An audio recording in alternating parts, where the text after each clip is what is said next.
Hi, and it's time for another equipment episode. And today I'm going to talk about immersion circulators. These are used for sous vide cooking. You've seen me use them in some of the episodes.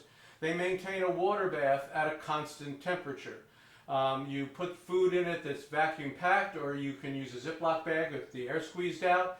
And you can just use whatever your own pot is, or simply just any kind of plastic container, because it's not going to damage the container. It doesn't get that hot. So let's look at three different models that I've used and tested. This one is the VPCOK 805A, that's VPCOK. It's 1,000 watts. It has a touch screen. That's how you set it up and program it to do some of the temperature and the time. It has an indicator light ring here. This starts in a red, and then it turns to green when the temperature is reached, although that's also shown on the screen. It's got this sliding clip, so depending on where where it gets put in the pot, you can put the clip at different levels. My comments are first of all, this is bulky. It's pretty large. It turns out it's also quite slow to heat up due to the power level, and it has a slow circulator. So it actually turns out that it takes quite a while to heat up. It's not very well made. The clip is not very sturdy. It's just a little cheap piece of plastic.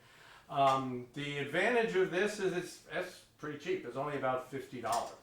So the next one I've got is the Anova Culinary Sous Vide Precision Cooker Pro. This one's 1,200 watts. It also has a touch screen, but you can also use it with an app. It has Wi-Fi. And so, in fact, you could set this up remotely. You could actually set something up and then turn it on from someplace else, so it connects to your Wi-Fi in the house. You can see it's actually pretty well made.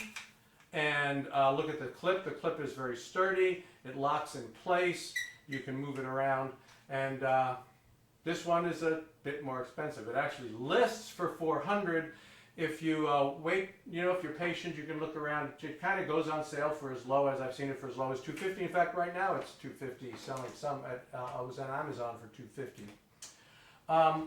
Finally, I have the Breville Joule Sous Vide. This is my personal recommendation for the home cook.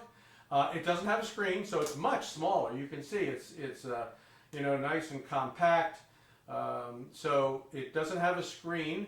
It only has Bluetooth and Wi-Fi that you can do using the app on your phone. It has a little indicator light on it, and but the clip is non-adjustable. It only has one location. But if you use it in a metal pot, it has a magnetic base, so it'll just stick to the pot. You don't even need to use the clip. Like I said, one of the advantages is compact. It heats fast and maintains the temperature well, the same as the Anova does. It's very well made. The original model, which is what this is, can still be found. It's about $200. They have a new model called the Turbo that's $250. So that's what I'm saying. That's my review of immersion circulators. I recommend for the home cook the Breville Joule Sous Vide. Thanks, and I'll see you next time.